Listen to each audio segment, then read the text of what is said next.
जिनको मिला धोखा, जिनके ऊपर हुए अत्याचार, जिन्होंने सब कुछ खोया, अब आई हैं एक साथ पॉकेट एफएम की कहानियों की वो शानदार लेडीज, जिन्होंने जीती अपने हक की लड़ाई और हासिल किया वो सब जो वो कभी खो चुकी थी। आइए जानते हैं उन सब की कहानियां। मेरे बैचलरेट पार्टी के दिन मैं बहुत खुश थी।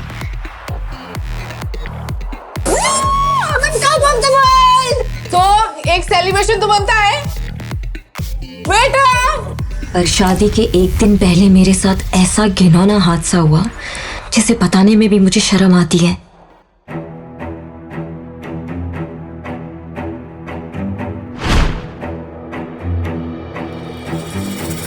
किसी ने मेरी ड्रिंक में नशीली दवाई डाल दी और बेहोश करके होटल रूम में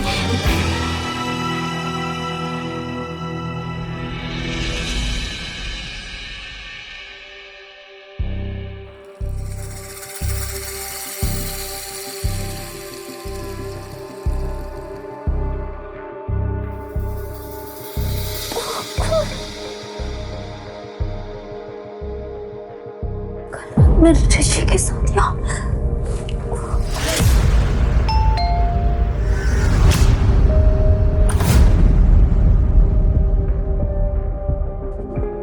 ऋषि, तुम बाहर कब गए? नव्या, तुमने क्या हालत बना रखी है? अच्छा, तुम्हारी बैचलर पार्टी खत्म हो गई होगी।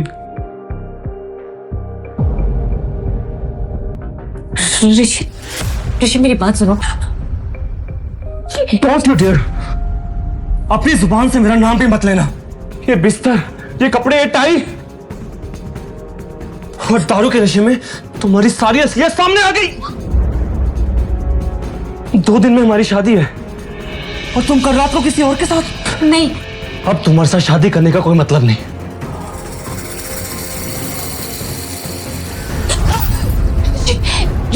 ऋषि मेरी बात सुनो। ऋषि प्लीज मेरी बात सुनो। ऋषि ने शादी तोड़ दी और चला गया। कैसा लगा शादी का तोहफा?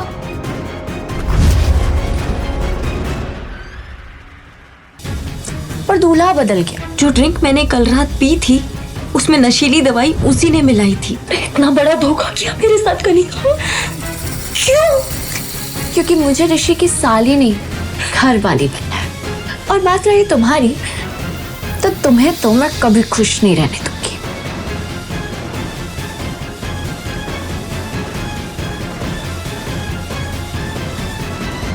शर्म, मुझे शर्म आती है तुझे अपनी बेटी कहते हुए। पापा, ये सब कुछ कनिका ने किया है। कनिका ने मुझे फंसाया, मैंने कुछ। अभी के अभी निकल जाओ इस घर से। सेना परिवार से तुम्हारा अब कोई रिश्ता नहीं। कनिका ने अपना काम कर दिया था और पापा ने मेरी एक नहीं सुनी। पर मेरी सौतेली माँ ने मार मार कर मुझे घर से निकाल दिया। इस शहर में मेरे लिए कुछ नहीं बचा था और मैं अपनी मौसी के घर बैंगलोर चली गई। 9 महीने बाद मैंने एक बेटे को जन्म दिया। पर मेरी मुश्किलें यहां खत्म नहीं होने वाली थी। मेरे बेटे के पैदा होते ही उस पे हमला हुआ।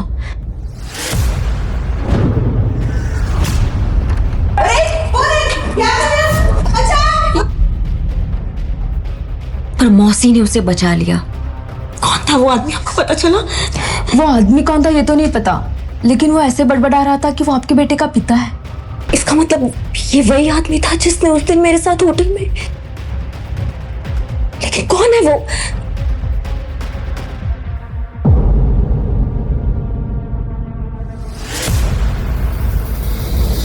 धीरे धीरे समय बीतता गया और मेरा बेटा आरफ मेरी जान बन गया। मैंने उसे ही अपनी दुनिया मानकर फिर से एक नई शुरुआत की। मैं अपने अतीत को भुला चुकी थी और आरफ पर इसका साया भी पड़ने देना नहीं चाहती थी। मैंने एक एंटरटेनमेंट कंपनी में जॉब शुरू कर दी। तभी एक दिन मम्मा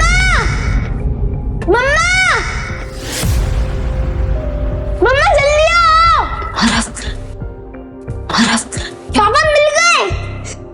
देखो हम दोनों के हाथों में सेम ही निशान है। आरफ, तुम। मैंने उस आदमी का चेहरा देखा और मैं जैसे खोई गई। उसकी आंखों को देखकर ऐसा लग रहा था कि जैसे उसका और मेरा कोई पुराना रिश्ता था। मम्मा यही मेरे पापा है ना? पापा को घर लेके जा रहे हैं। आरफ, ये क्या बोल रहे हो तुम? तुम्हारे पापा नहीं है क्या? हमारे मैनेजर वहां आए और डांटते हुए बोले, आरफ को बाहर लेके जाओ, हमारी कंपनी के सीईओ अविनाश आहूजा के। आरफ प्लीज, वो तुम्हारे पापा नहीं है। Hello Navya, come to my cabin right now. Yes sir, yes sir. God, आरफ तुम मेरे केबिन में बैठो, मैं आती हूँ। वो तुम्हारा बेटा था क्या? तुमने बोला था उसको ये सब करने के लिए? नो सर, मुझे तो पता भी नहीं था कि आप आने वाले हैं, और सच बताऊं तो मैंने इससे पहले आपको कभी देखा भी नहीं है। देखो, मैं आरव को नाराज नहीं करना चाहता। क्या हम परसों डिनर पर चल सकते हैं?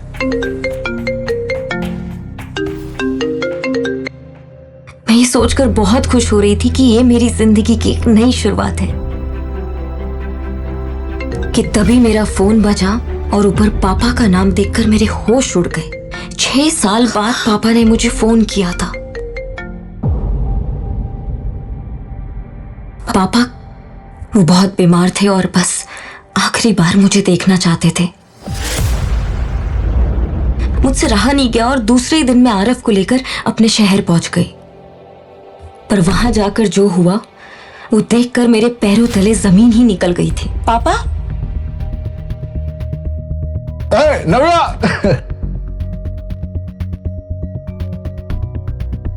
आपने तो कहा था आपकी तबीयत खराब है। अरे मैंने मजाक किया था।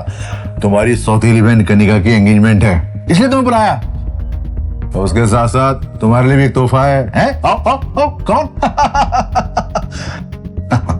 बैठो, हैव समथिंग। मैं 1 मिनट में आया। आज कनिका की एंगेजमेंट थी, पर जब मैंने उसके दूल्हे का चेहरा देखा तो मेरे होश ही उड़ गए। वो मेरे मंगेतर ऋषि से शादी कर रही थी। आखिरकार उसने ऋषि को फंसा लिया था। तभी कनिका ऋषि के साथ मेरे नजदीक आई और बोली, तुम्हें शर्म नहीं आई? हमारी एंगेजमेंट में अपने इस नाजायज बच्ची को लेकर आई हो? खबरदार कनिका, अगर मेरे आरफ के बारे में कुछ भी कहा तो वो नाजायज नहीं है। नाजायज नहीं तो किसी राजा महाराजा का खून है। मैंने तुमसे कहा था ना, मुझे उस रात का कुछ याद नहीं है। मुझे नहीं पता उस रात क्या हुआ था। मुझे किसी ने फंसाया था। तुम बोल तो ऐसे रही हो जैसे तुमसे ज्यादा पवित्र लड़की इस पूरी दुनिया में नहीं है। पता है ऋषि, मैंने सुना है कि बैंगलोर में अपना खुद का घर खरीदा है। अब सोचो कितने अमीर लड़के को फंसाया होगा इसने। नव्या, मैं तुम्हारी जिंदगी सुधारने की कोशिश कर रहा हूं और तुम्हारे तेवर है कि कभी नहीं होते।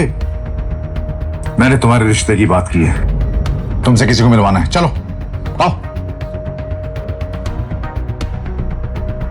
मिस्टर अहलूवालिया,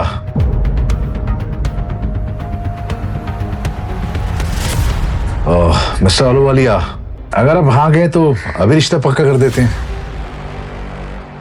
मैंने उस आलूवालिया का चेहरा देखा तो मेरे होश उड़ गए। उम्र में वो मेरे पापा से भी बड़ा था और उसको मैंने कई बार टीवी पर देखा था। वो औरतों को छेड़ने के मामले में कई बार जेल जा चुका था। मैंने पापा की ओर गुस्से से देखा और बाहर निकल आई। नव्या, चलो नव्या, तुम्हें तभी नाम की चीज है कि नहीं? कितना बुरा लगा होगा मिस्टर अहलूवालिया को। पापा, वो इंसान नहीं, वो राक्षस है। कितनी औरतों ने उस पर केस किया, फिर भी मुझे नरक में डाल रहे हैं। अरे वो पैसे वाले हैं और पैसे वाले को सब माफ होता है। तुम्हें उससे शादी करनी है बस, और बदले में। पापा बोलते बोलते रुक गए, पर मुझे उन पर शक हुआ। बदले में क्या पापा? बदले में तुम्हें अपनी माँ की केमिकल फैक्ट्री ऋषि के नाम करनी होगी, तभी कनिका की उससे शादी हो पाएगी। गॉड, बिल्कुल भी नहीं। वो फैक्ट्री किसी के नाम नहीं होगी मेरे जीते जी, और मैं इस बुढ़े आलू वाले से कभी शादी नहीं करूंगी। जो ड्रिंक पापा ने मुझे ऑफर की थी उसमें नशे की गोली थी, जिसकी वजह से मैं बेहोश हो गई।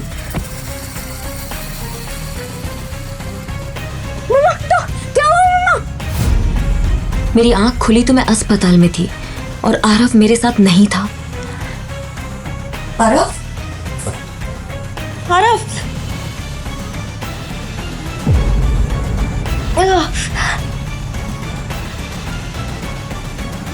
आरव, आरव, एक्सक्यूज मी, आपने मेरे बच्चे को देखा है क्या? छोड़ा।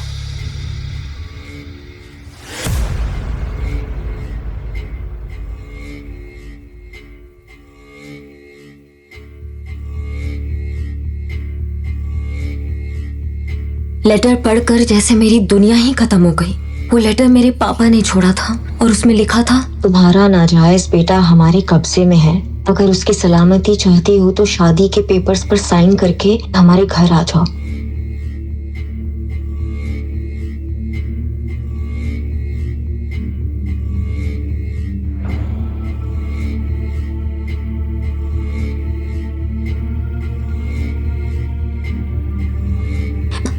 मैंने हिम्मत जुटाई, पर मैं इस शहर में किसी को नहीं जानती थी। तभी मुझे अविनाश आहूजा का ख्याल आया और मैंने उसको फोन किया।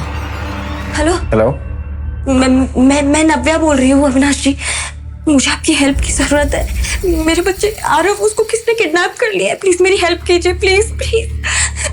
नव्या, नव्या तुम बिल्कुल चिंता मत करो, और वो कुछ नहीं होगा। मैं अभी फ्लाइट लेकर रात तक वहां पहुंचता हूँ। Hello hello. मेरी आखिरी उम्मीद अविनाश भी इस वक्त इस शहर में नहीं था, पर मुझे किसी भी हाल में मेरे बेटे आरव को बचाना था।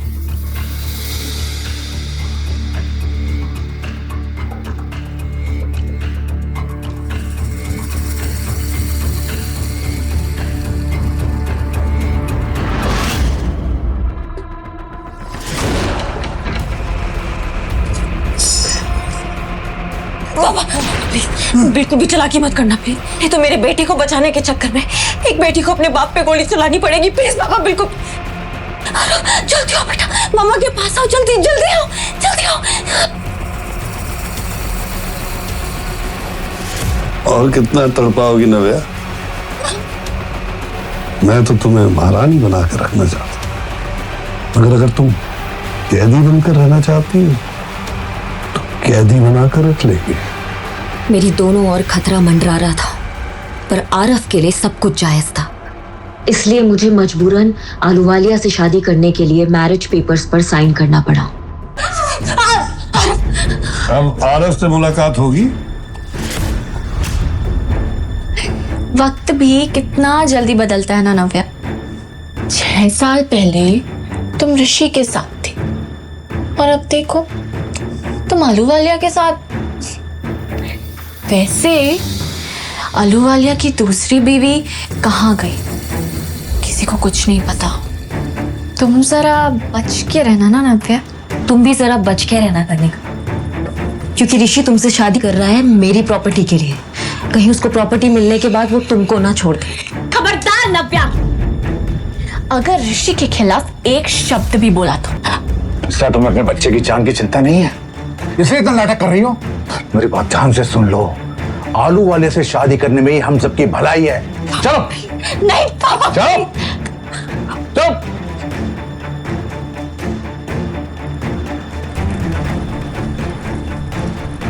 सब लोग मेरी बर्बादी का तमाशा देख रहे थे और कनिका ऋषि का हाथ पकड़े हंस रही थी।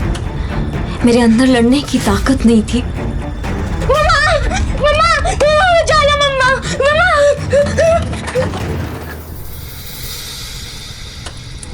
शादी के फेरे लेते हुए बस मुझे आलूवालिया की हवस भरी आंखें दिखाई दे रही थी।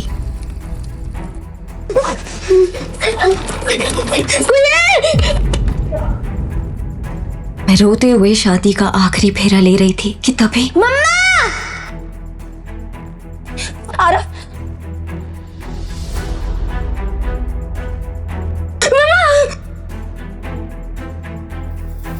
मम्मा!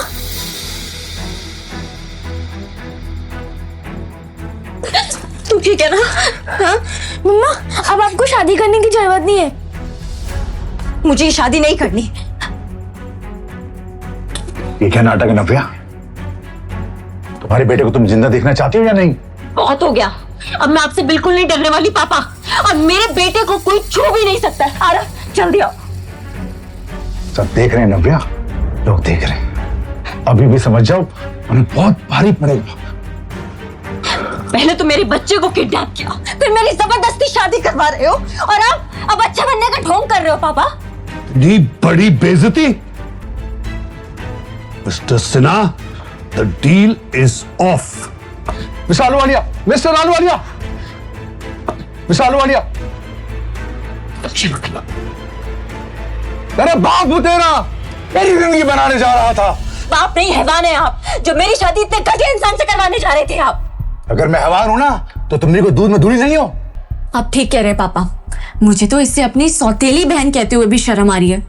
आपने इतना अच्छा रिश्ता ढूंढा था और इसके तेवर तो देखो। तू और तेरा बच्चा मेरे हाथों से बचोगे नहीं। अगर किसी ने उस बच्चे को हाथ भी लगाया तो मुझसे बुरा कोई नहीं होगा।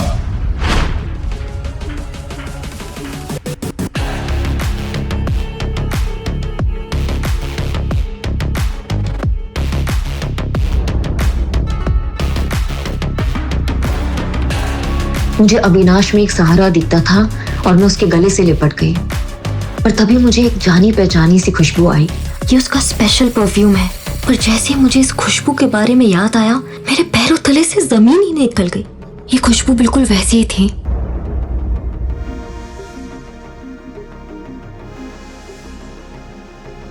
नव्या, क्या तुम मुझसे शादी करोगी अभी इसी वक्त?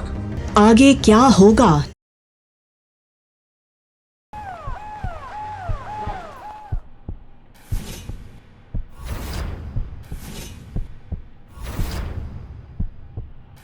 अनिका, अनिका, अनिका, तुम सुन रही हो ना मेरी बात?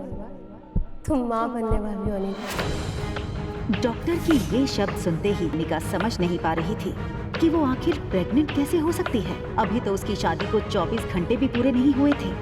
मिस्टर गौतम गुलेरिया, मैं समझ सकती हूँ कि आप दोनों इस वक्त परेशान होंगे, मगर आप लोग कोई भी फैसला ले उससे पहले मैं एक बात बता दूँ, प्रेगनेंसी 4 महीने पार हो चुकी है। So abortion is out of question. Impossible doctor, आपसे कुछ गलती हुई है। मैं प्रेग्नेंट कैसे हो सकती हूँ? अक्सर कार की बैक सीट पर बैठने वाले गौतम आज अनिका को पीछे बैठाकर खुद ड्राइवर के साथ वाली सीट पर बैठ गए थे, मानो ऐसा करके वो अनिका को अपनी नाराजगी जता रहे हों। अनिका जानती थी कि एक बेटी होने के नाते आज उसने अपने पिता को दुनिया का सबसे बड़ा दुख दिया था, एक बिन ब्याही मां बनकर। इतना दुख उन्हें अनिका की मां के गुजरने पर भी नहीं हुआ होगा। अनिका को ऐसा लग रहा था मानो आज मनाली का हर इंसान उसे सवालिया नजरों से बस एक ही सवाल पूछ रहा हो कि कौन है इस बच्चे का बाप। लेकिन इसका जवाब तो अनिका के पास भी नहीं था। गुलेरिया हाउस ब्रिटिश के जमाने का मकान था। कहा जाता था यहाँ इंग्लैंड के अधिकारी वेकेशन मनाने आते थे, लेकिन अच्छे से मेंटेन न करने की वजह से पिछले कुछ सालों से थोड़ा बंजर सा लगने लगा था।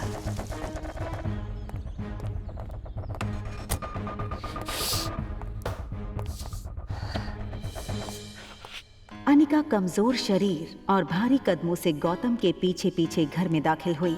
बिन माँ की पली बड़ी अनिका को आज सबसे ज्यादा जरूरत थी तो उसके पापा के इमोशनल सपोर्ट की। मुश्किल से एक मौका मिला था हमें हमारी जिंदगी फिर से बेहतर बनाने का। नसीब वाली थी तुम जो तुम्हारी डोगरा खानदान के इकलौते वारिस कुणाल डोगरा से शादी हुई थी। You know, कितने पावरफुल लोग हैं। मनाली का सबसे पावरफुल खानदान डोगराज। हमारे सारे कर्ज, पेंडिंग कोर्ट केस, हमारी हर तकलीफ से हमें बाहर निकाला था उन लोगों। लेकिन शादी के 24 घंटे में ही तुमने हमारी जिंदगी वापस से जहन्नुम बना दी। उन लोगों को अगर तुम्हारे इस कारनामे के बारे में पता चलेगा तो पता नहीं क्या होगा। और तुम्हारी छोटी बहन कामिनी, उससे कौन शादी करेगा? भले ही वो तुम्हारी सौतेली बहन हो, लेकिन तुम्हारे इस कारनामे की वजह से उसकी भी तो बदनामी होगी।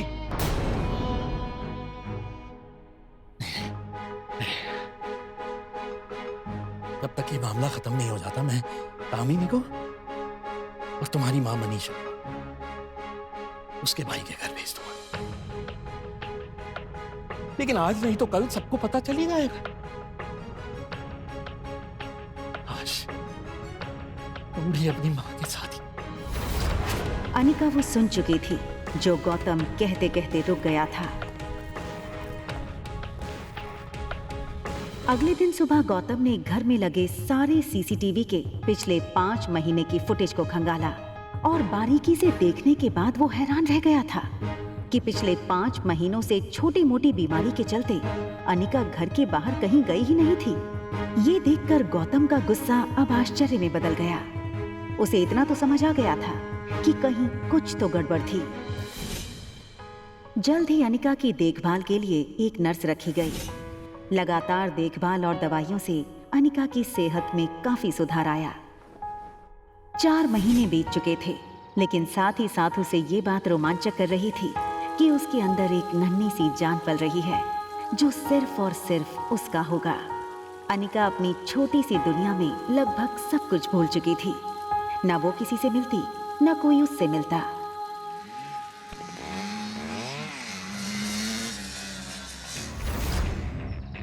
अनिका ने जैसे ही लड़की को देखा, उसकी धड़कन मानो डर और टेंशन से तेज हो गई। ये लड़का और कोई नहीं बल्कि अनिका का पति कुणाल डोगरा था।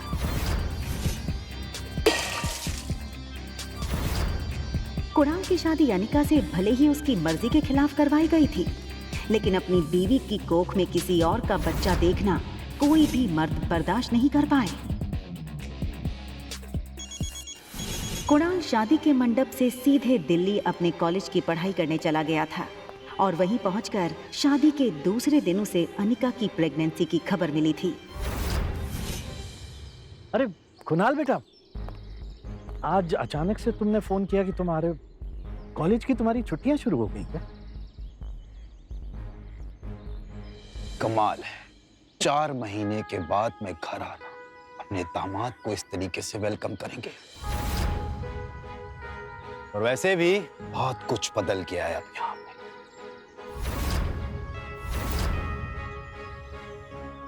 आओ बेटा, अंदर चलकर बात कर। देखो कुणाल, अगर तुम इस शादी को तोड़ना चाहते हो तो मैं समझ सकता हूं। तुम समझ सकते, लेकिन ये बात मेरे दादाजी नहीं समझ सकते। जबरदस्ती इसी से मेरी शादी करा दी।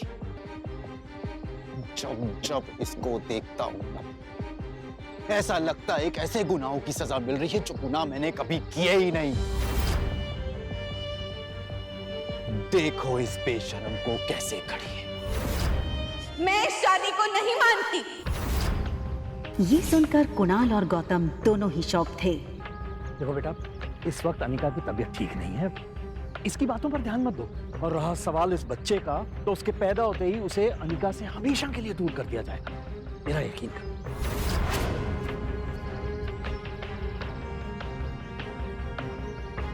ठीक उसी पल अचानक से अनिका के पेट में जोरों से दर्द शुरू हो गया। दर्द के मारे एक झटके में अपनी पीठ के बल गिरी। अनिका, मम्मा मम्मा मम्मा, प्लेन लैंड होने वाला है। देखते ही देखते आज 6 साल बीत चुके थे और सामने थी उसकी 6 साल की बेटी रिया।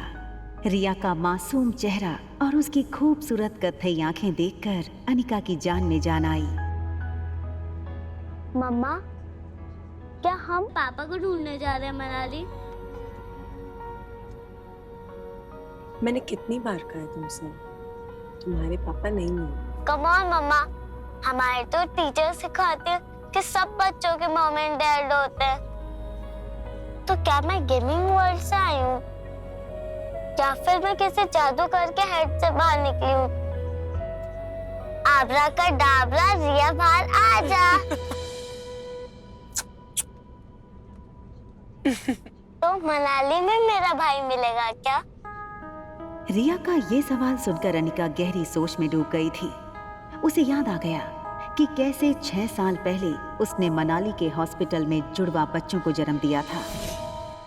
अनिका के पापा गौतम की कदकाठी के एक आदमी ने उससे उसके दोनों बच्चों को छीनने की कोशिश की थी।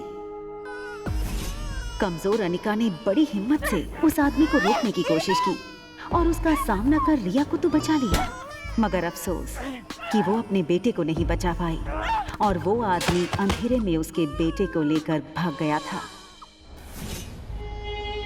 और इसी वजह से अनिका की मौसी उसे बचाकर बेंगलुरु ले आई थी, जहां अनिका का इलाज भी हुआ था।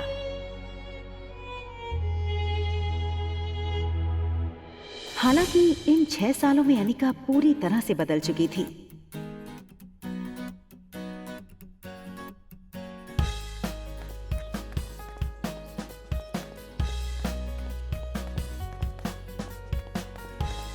हार्मोनल इम्बैलेंस की वजह से फूला हुआ उसका शरीर अब एकदम ही से नॉर्मल हो चुका था।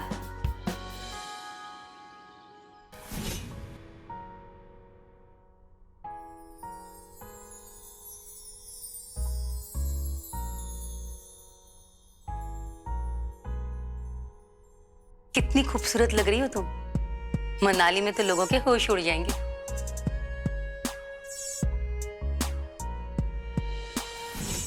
फ्लाइट अटेंडेंट हो या फ्लाइट के अन्य यात्री, सब लोग आते जाते अनिका पे एक नजर जरूर डालते, और डालते भी क्यों नहीं। शिफॉन की साड़ी में अनिका किसी भी फिल्मी एक्ट्रेस से कम नहीं लग रही थी। Excuse me, ma'am. Is there anything I can bring for you?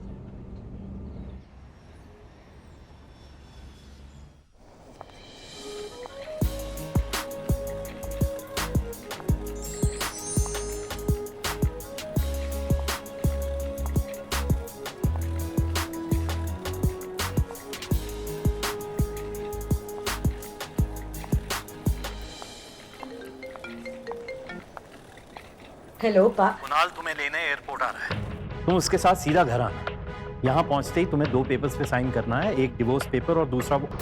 इतना कहकर गौतम अटक गया और फिर कुछ सोचकर उसने आगे कहा, खैर तुम घर आओ, यहाँ पहुँचते ही मैं तुम्हें सब समझाता हूँ।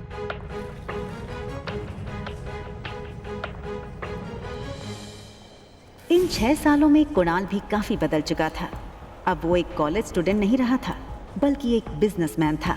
आज तक इस दुनिया में किसी भी इंसान को अपने डिवोर्स पे इतनी खुशी नहीं हुई होती जितनी खुशी मुझे हो रही है आज। कैसे भी करके आज अपने डिवोर्स पेपर पे साइन करवा लूंगा। आप फिक्र मत कीजिए सर, आज मैं सुबह सुबह माता के दर्शन करके निकला हूँ और मैंने भगवान से प्रार्थना की है कि आज आपकी हर मनोकामना पूरी। आप चिंता मत कीजिए, आज आपके पेपर साइन हो ही जाएंगे। अच्छा सुन, जब जब मैं उसको देखता हूं ना, मेरा मूड ऑफ हो जाता है। आज मेरा मूड अच्छा है और दिन भी, तो अपना मूड ऑफ नहीं करना चाहता हूं मैं। एक काम करता हूं, घूम के खड़ा हो जाता हूं। भले उसने तुझे नहीं देखा है, तेरे हाथ में जब ये बोर्ड देखेगी तो तेरे पास खुद ब खुद चली आएगी। सीधा कर ले बोर्ड को।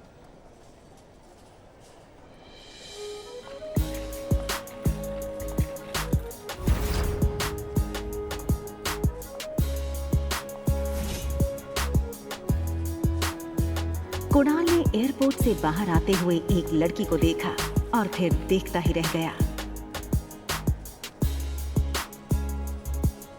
कुणाल बिना वक्त गवाए इस लड़की के सामने आकर खड़ा हो गया।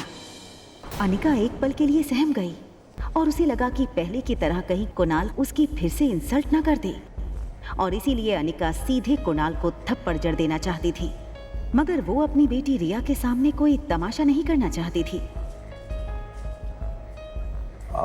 Hi miss gorgeous. अब लगता है मनाली में आप पहली बार आई हैं, क्योंकि अगर आप पहले आई होती तो ये पॉसिबल नहीं कि आप मेरी नजर से अननोटिस होती। टैक्सी। टैक्सी की क्या जरूरत है? आप कहिए, जहां कहिए वहां मैं आपको ड्रॉप कर सकता हूं अपनी कार से। इफ यू अरे ये छोटी सी गुड़िया को आना है। हाँ, लगता है ये आपकी छोटी बहन है।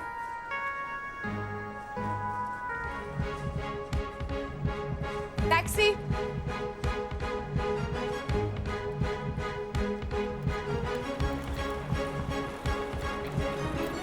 टैक्सी वहां से निकलने ही वाली थी कि तभी कुणाल ने टैक्सी रोकी। आप अपना नाम तो बता दीजिए। ये सुनकर अनिका ने बिना किसी भी हाव भाव से धीरे से कहा, अनिका गुलेरिया।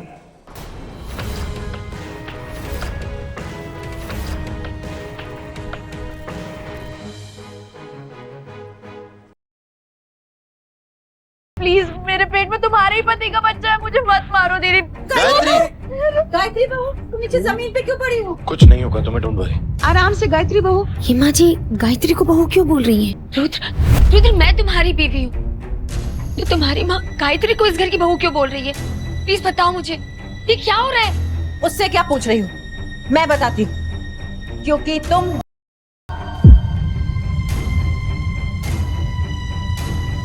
जो औरत वंश को आगे ना बढ़ा पाए वो बहू किस काम की?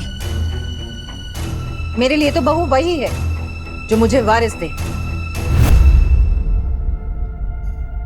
रुद्र, गायत्री के पेट में जो बच्चा पल रहा है वो तुम्हारा ही है? हाँ, और अब से गायत्री मेरे ही साथ रही है। और तुम, तलाक चाहिए मुझे तुमसे। रुद्र का जवाब सुनकर अंतरा अंदर से टूट गई। उसकी अपनी बहन ही उसकी सौतन बन बैठी है और उसका अपना पति ही अब उसे जिंदगी से निकालना चाहता है, सिर्फ इसलिए कि वो माँ नहीं बन सकती। घटिया औरत, शर्म नहीं आई तुझे?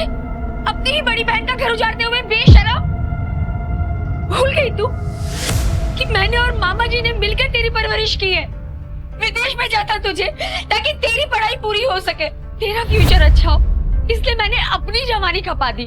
और तू अपनी जवानी के जलवे दिखाकर मेरा ही घर उजाड़ना चाहती है। मुझ पे एहसान जताना बंद करो।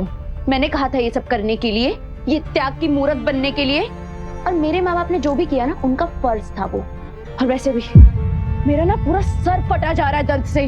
प्लीज ये मेलोड्रामा बंद करो अपना। ड्रामा? बस बहुत हो गया। अगर तुमने गायत्री को और स्ट्रेस देने की कोशिश करनी है तो मुझसे बुरा कोई नहीं होगा। और जब तक डिवोर्स के पेपर फाइल नहीं हो जाते ना, अपना सामान उठाओ और सर्वेंट रूम में रहो जाकर, और गायत्री का ख्याल रखना। आई बात समझ में? आई मम्मी। इतना कहकर रुद्र अंतरा को नजरअंदाज करके अपने कमरे में चला जाता है। अब अंतरा की हर सुबह बेइज्जती से ही शुरू होने लगी। रुद्र बेबी, मेरा गला बहुत सूख रहा है। अंतरा, जाओ जाकर गायत्री के लिए जूस लेकर आओ। अंतरा के दिल में तो आया कि वो गायत्री का मुंह नोच ले, मगर गायत्री की प्रेगनेंसी और रुद्र का गुस्सा याद करके वो चुपचाप जूस लाने किचन में चली गई। अब होगा असली हंगामा। अंतरा, ये साबुन का पानी जमीन पे क्यों गिरा रखा है तूने? अभी मैं गिर जाती तो।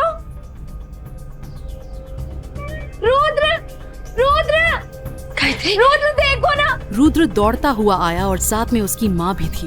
ये मुझे गिरा के हमारे बच्चे को नुकसान पहुंचाना चाहती है। रुद्र, ये पानी मैंने नहीं गिराया है। चुप कर, जुबान लड़ाती है। माँ।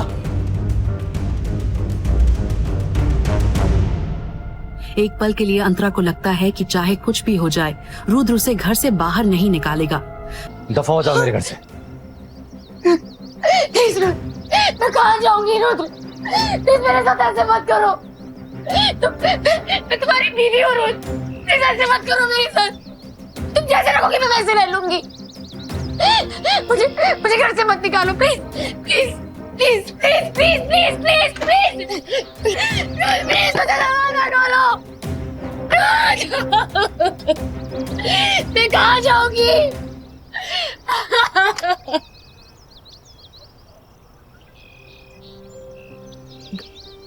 लेकिन कुछ ही देर बाद एक कार की हॉर्न ने अंतरा के साथ साथ रुद्र और मधु का भी ध्यान अपनी ओर खींचा।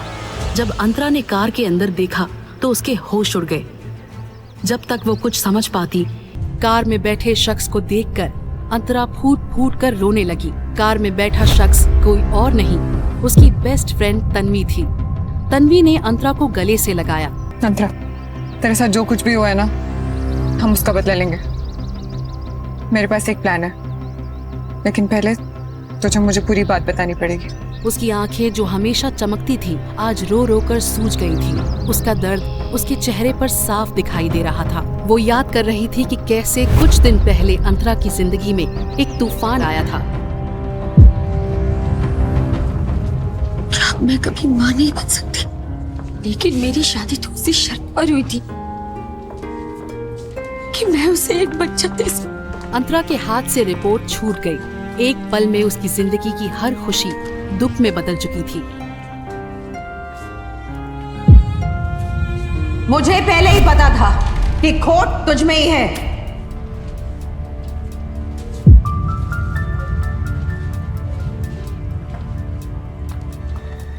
अंतरा के ऊपर बिजली गिर गई।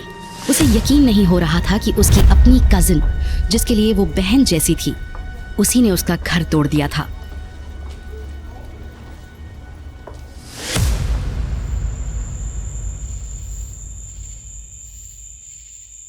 तो चाहे मुझे कुछ पता है या नहीं पता है, हॉस्पिटल स्टाफ वालों ने मुझे सब बता दिया है। तेरे ससुराल वाले आखिर अपने आप को समझते क्या है? हाँ, चल अभी पुलिस स्टेशन चलते हैं। किस्मत का लिखा कोई नहीं बदल सकता तन्वी। मैंने तुझे पहले ही समझाया था, तो रुद्र ठीक नहीं है तेरे लिए। शायद इसलिए मेरी ये हालत हुई है। तन्वी, तू हमेशा मुझसे कहती थी ना कि एक ड्रिंक मार और सारे गम भूल जा। आज मैं सारे गम भूल जाना चाहती हूँ। चल फिर।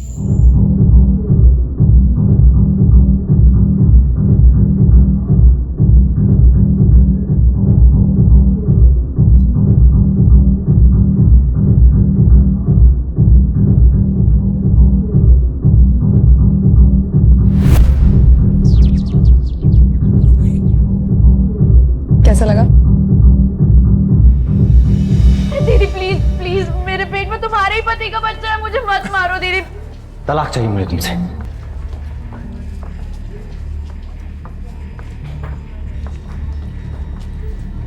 क्या कर रही है? कितना भीग गया? बेटो वेटर,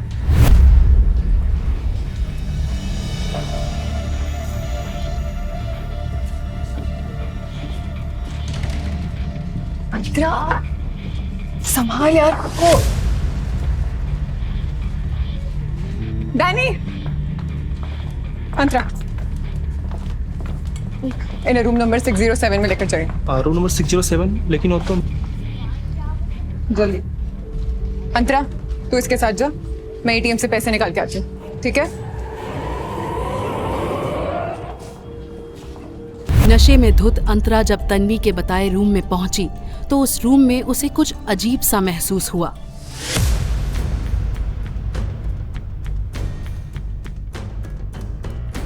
जैसे कि कोई परछाई उसके करीब आ रही हो।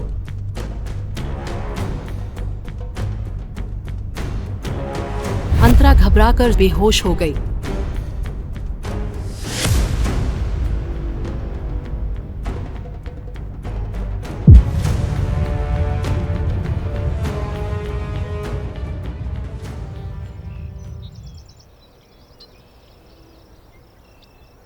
सुबह जब अंतरा की नींद खुली तो उसका सर चकराने लगा। कल रात अंतरा ने कुछ ज्यादा ही ड्रिंक कर ली थी, इसलिए होटल के कमरे में घुसने के बाद उसके साथ क्या हुआ उसे कुछ भी याद नहीं आ रहा था। वो चादर हटाकर बेड से जैसे ही उठने गई, उसे पेट के पास कुछ भारीपन महसूस हुआ। अपना फूला हुआ पेट देखकर अंतरा का टेंशन बढ़ने लगा। बौखलाती हुई वो जैसे ही आईने के पास गई, उसके होश उड़ गए। उसके कंधे और पीठ पर निशान था। बीती रात नशे में धुत अंतरा के साथ कुछ ऐसा हुआ जिसकी हम सब बुरे से बुरे सपने में भी कल्पना नहीं कर सकते। ये मेरा पेट, ये तो फूल कैसे गया है? मेरे कंधे पर ये निशान। बीती रात क्या हुआ, मुझे कुछ याद क्यों नहीं आ रहा है? आखिर एक रात में अंतरा प्रेग्नेंट कैसे हो गई थी? क्या हुआ था बीती रात अंतरा के साथ? क्या मतलब है अंतरा के कंधे पर बनी उस निशान का? क्या तन्वी भी इस सब में शामिल है? अंतरा ने अपने दिमाग पर बहुत जोर डाला, लेकिन उसे बीती रात के बारे में कुछ भी याद नहीं आ रहा था। उसने जब अपना फोन चेक किया तो उसे पता चला कि उसमें तन्वी के 45 मिस्ड कॉल्स थे और इतने में उसका फोन दोबारा बजा। अंतरा कहाँ है तू? मैं कल रात से तुझे ढूंढ जा रही हूँ। मैं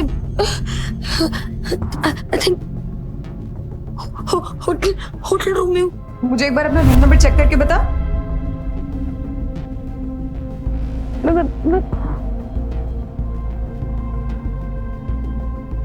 607। रूम नंबर 607 का नाम सुनते ही तन्वी ने चैन की सांस ली। अच्छा ठीक है। और फटाफट अंतरा के पास पहुंची।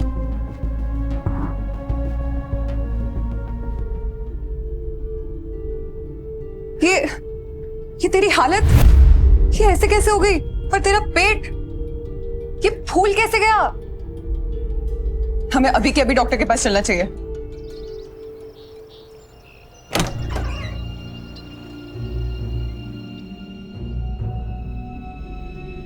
रिपोर्ट्स आ गई हैं, आप 7 महीने प्रेग्नेंट हैं।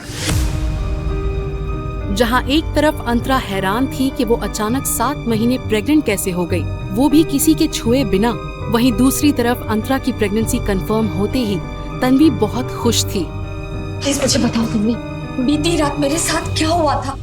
मैं तुझे सब कुछ बताऊंगी अंतरा, लेकिन मेरी एक शर्त है। कौन सी शर्त?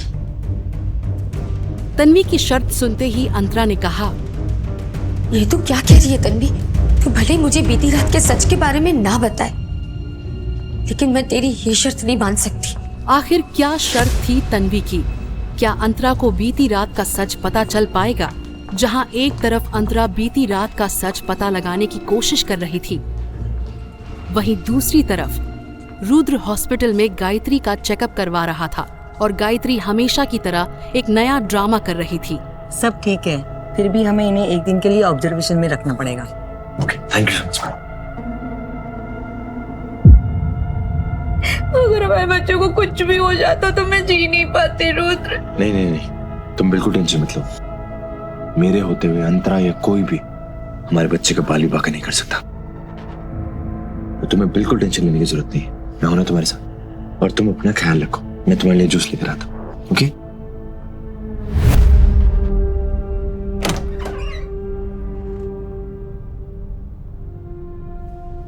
अब तक फोटोज क्यों नहीं आए हैं?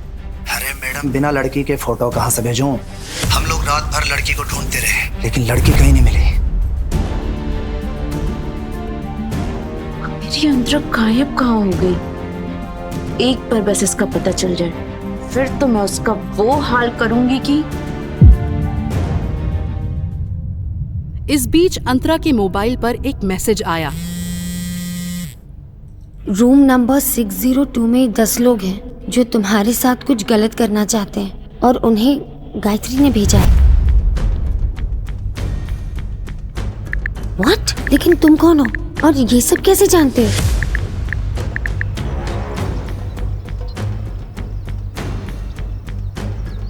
मैं वही हूँ जो कल रात तुम्हारे साथ था। तुम्हारी जिंदगी अब पूरी तरह से बदलने वाली है।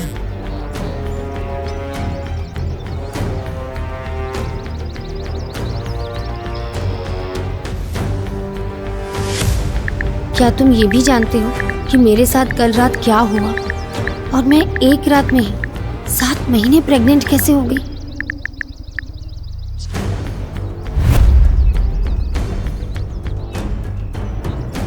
मैं सब कुछ जानता हूँ।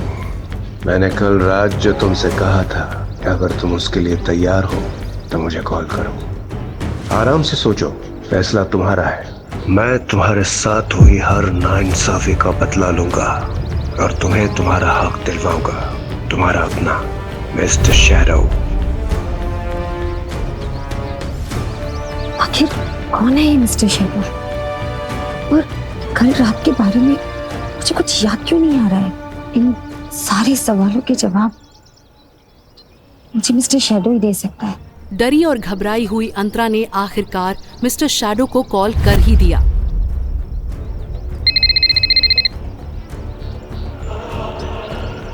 हेलो अंतरा, मुझे पता था तुम कॉल जरूर करोगी।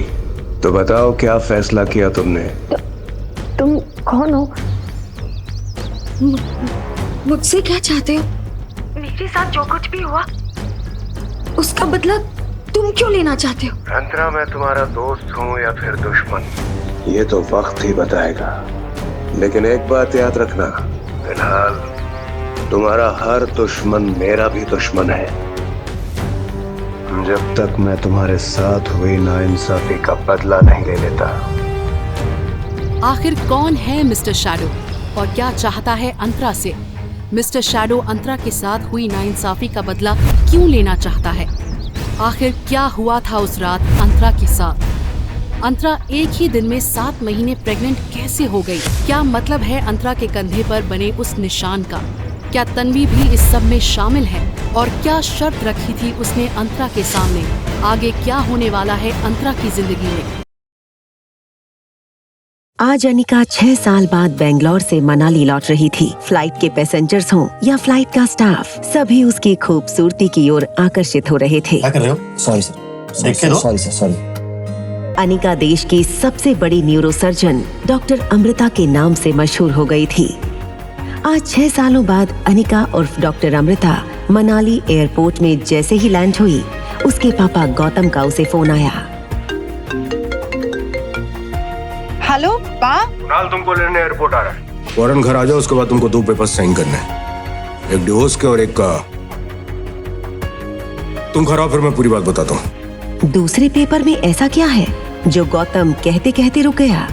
क्या कोई बात है जो वो अनिका से छुपा रहा है? मैं चाहता हूँ कि तुम इन 2 पेपर्स पर साइन कर दो। पर मैं यहाँ तो सिर्फ डिवोर्स पेपर्स पर साइन करने आई हूँ। ये दूसरा पेपर? तुम्हारी नई मम्मी और मैं चाहते हैं कि तुम्हारे डिवोर्स के बाद कामिनी और कुणाल की शादी हो जाए। और कुणाल को भी शादी से कोई एतराज नहीं है, और कामिनी तो उसे पहले से ही पसंद करती है। लेकिन कुणाल के दादाजी ये चाहते हैं कि वो तुम्हारी माँ के गुजरने के बाद जो फार्मा कंपनी तुम्हारे नाम पर हो गई थी, मैं चाहता हूं कि वो तुम शादी के तोहफे के रूप में अपनी बहन को कंपनी दे दो। मैंने पेपर्स रेडी कर लिए, बस तुमको साइन करना है। अनिका ये सुनकर कुछ देर गौतम की ओर देखती रही। वो कभी सोच नहीं सकती थी कि डोगरा खानदान के साथ रिश्ता बनाए रखने के लिए उसके पापा इतना नीचे गिर सकते हैं।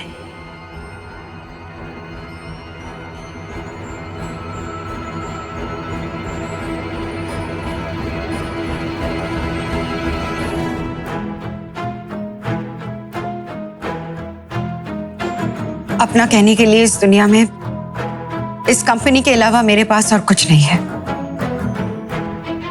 ये मेरी माँ की आखिरी निशानी थी जो उन्होंने मुझे दी थी। माफ कीजिएगा, मैं ये कंपनी कामिनी को नहीं दे सकती।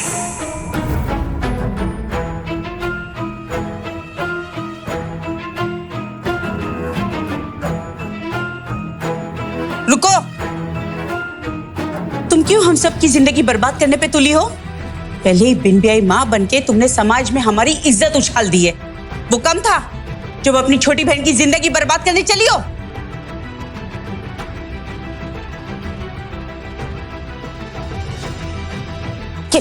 What nonsense! इधर आओ तुम। करना क्या चाहती हो तुम? तुम मेरी छोटी बहन। कुणाल के लिए इतना पागलपन ठीक नहीं है। वो एक अच्छा लड़का नहीं।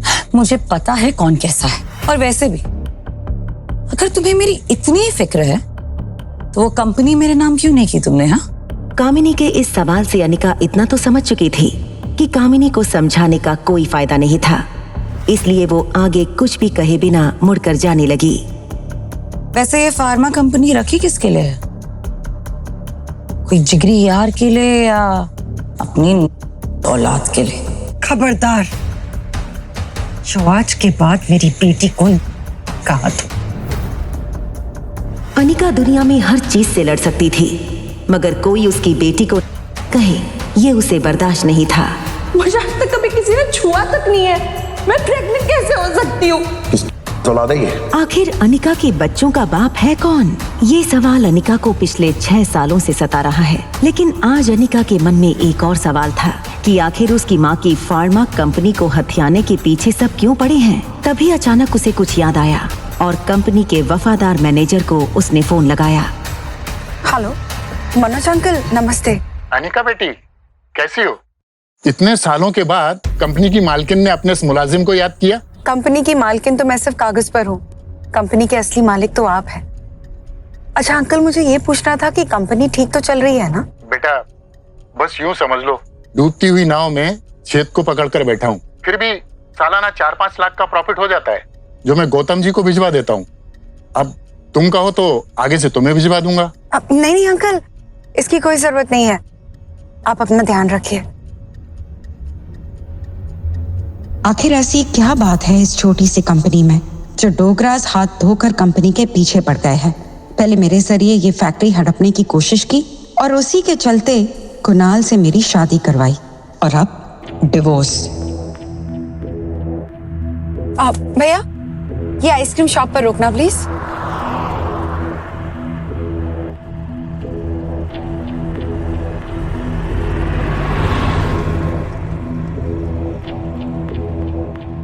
वो अंदर आ चुके हैं। अनिका की कार को रोहित के सिक्योरिटी हेड ने रुकने का इशारा किया। ये देखकर अनिका हैरान हो गई।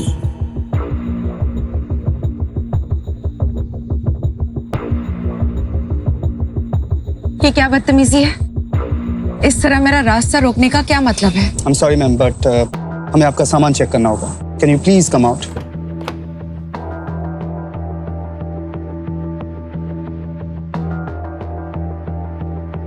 अनिका को समझ नहीं आ रहा था कि उसके सामान की तलाशी क्यों ली जा रही है।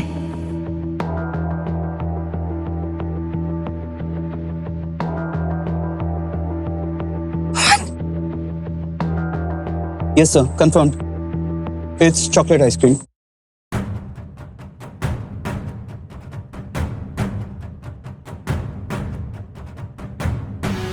रोहित को सामने आता देख अनिका अचंभित हो गई। अनिका ने रोहित की फोटो देखी थी, इसलिए वो उसे तुरंत पहचान गई। What nonsense is this? You can't do this with me. I'll call the cops right away. Very good. पहले चोरी करो और उसके बाद खुद ही पुलिस को बुलाओ। परफेक्ट। चोरी? मेरे और मेरे बेटे से दूर रहो। ये क्या बकवास कर रहे हो तुम? जस्ट बिकॉज तुम इस आलिशान होटल के मालिक हो डजंट मीन कि तुम अपने गेस्ट के साथ क्यों बदतमीजी करोगे। I can sue you in the court mister Rohit Marwa. I knew it. I knew it. तुम जानती थी ना कि मैं रोहित मारवा हूं और ये होटल भी मेरा है। हाँ, तुमने ये सोचा होगा कि पहले बेटे को फंसा लूं, बाप खुद ब खुद फंस जाएगा। मैं अपने बेटे के लिए कोई सौतेली मां नहीं रखना चाहता हूं। So get that in your head. मेरे बेटे से दूर रहना, understand that?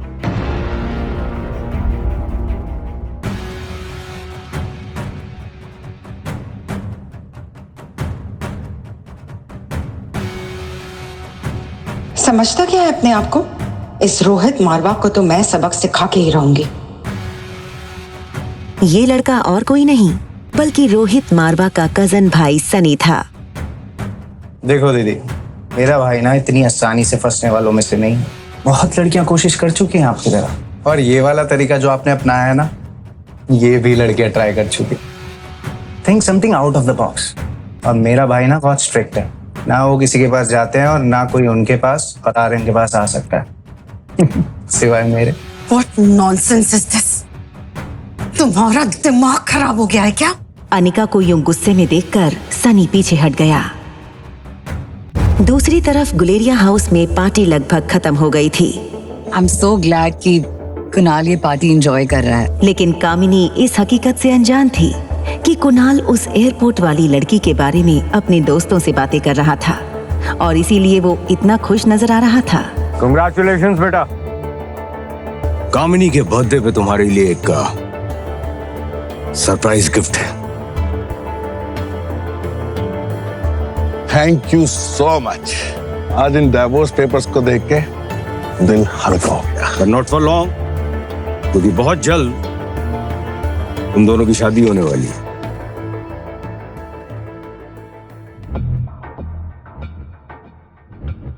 ये क्या है? ये तो सिर्फ डाइवोर्स पेपर है।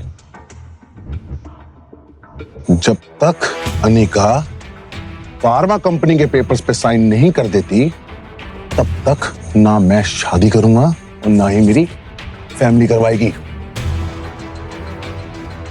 चलो पार्टीज ओवर। कुणाल, कुणाल, एक तरफ गुलेरियास के लिए अनिका से फार्मा कंपनी के पेपर्स पर साइन न करवा पाना थी उनके लिए बहुत बड़ी हार, तो दूसरी तरफ रोहित की बदतमीजी के कारण अनिका के सर पर गुस्सा था सवार। अनिका ने होटल बदलने का मन बना लिया था, लेकिन जैसे ही उसने रिया का मासूम चेहरा देखा, उसका गुस्सा 1 सेकंड में शांत हो गया। अनिका ने प्यार से जैसे ही रिया का माथा चूमा, उसके फोन पर एक नोटिफिकेशन आया। अनिका ने मोबाइल चेक किया तो देखा कि उसके डॉक्टर अमृता नाम वाले मेल बॉक्स में रोहित मारवा का मैसेज आया था। Want to meet you urgently? एक पेशेंट है जिसके दिमाग का ऑपरेशन करना है, जो सिर्फ आप कर सकती है डॉक्टर अमृता। उसने तेज उंगलियों से मैसेज टाइप करके बिना सोचे 1 सेकंड में बटन दबा दिया। दिमाग का इलाज पहले खुद आपको करवाना चाहिए। वहाँ रोहित डॉक्टर अमृता का मैसेज पढ़कर शॉक हो गया। रोहित को समझ नहीं आया कि डॉक्टर अमृता जैसी बड़ी न्यूरो सर्जन उसे ऐसे क्यों कह रही थी। रोहित ने अपनी कंपनी के आईटी हेड सैम को फोन लगाया। Yes sir. हेलो सैम, मेरा ऑफिशियल अकाउंट चेक करना, तो उसमें डॉक्टर अमृता का मेल आया है। पता करो कि उस मेल की लोकेशन क्या है। सर एक्चुअली कोई भी नेटवर्क प्रोवाइडर अपने क्लाइंट की लोकेशन डिस्क्लोज नहीं करेगा sir, it's illegal. Okay.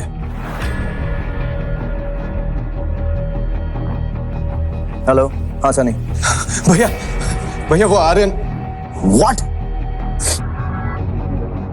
Aryan पर जरा सी तकलीफ आए तो रोहित बर्दाश्त नहीं कर सकता था। रोहित आर्यन को अपनी जान से भी ज्यादा चाहता है। उसकी पूरी दुनिया आर्यन में बसती है। सनी भैया, आर्यन। रोहित सीधा बेडरूम की तरफ भागा और वहां रोहित ने जो देखा वो उसकी समझ से बाहर था। आखिर ऐसा क्या देखा रोहित ने कि उसके होश उड़ गए। आगे की कहानी जानने के लिए देखें अगला एपिसोड सिर्फ पॉकेट एफएम के YouTube चैनल पर। और एक लड़की को देखा तो के सारे एपिसोड को सुनने के लिए डिस्क्रिप्शन में दी गई लिंक से डाउनलोड करें पॉकेट एफएम ऐप।